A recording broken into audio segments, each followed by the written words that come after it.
Hi, Dr. Tracy Tyson here. Next question is, why are there so many vaccines today and what are each one of them for? So I think the main question is, why is there so many more than when we first started vaccinating? And I think most people need to remember that vaccinations were not started until 1951, short of the smallpox vaccine when we started vaccinating for polio. So this is still in the world of medicine a relatively new phenomenon. So it does take time for these vaccinations to be studied, for us to understand the cause of disease and where things come from, and then time to actually demonstrate how to make a vaccination for that.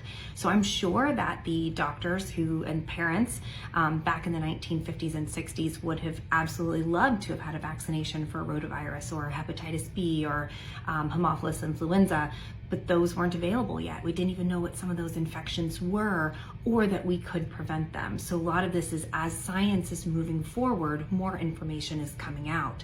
A good example is the HPV vaccine, or the human papillomavirus vaccine, which is given to teenagers and above to prevent cervical cancer in women and other forms of esophageal and anal cancer in all people. We didn't even know what that virus was to be able to make a vaccination for that. So of course that's relatively new, although we are over 17 years into using the Haemophilus or the human papillomavirus vaccine.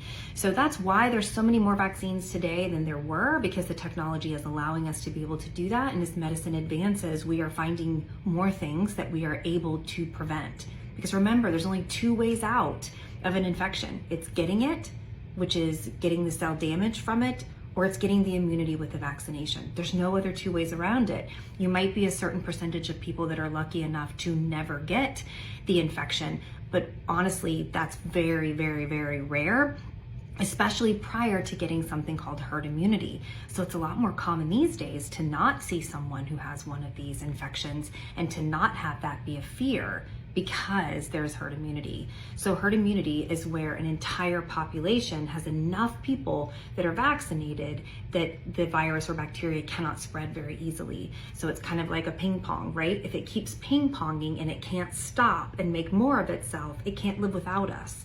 And so if it can't make more of itself in our body and then have us spread it to someone else, eventually it's gonna go lie down, get dormant, or what we call where it just can't make more of itself. So we think it's a really good thing that there are more vaccinations today than there were before, because that means there are more preventable infections in the world versus just infections. So hope this helps. We'll keep talking more.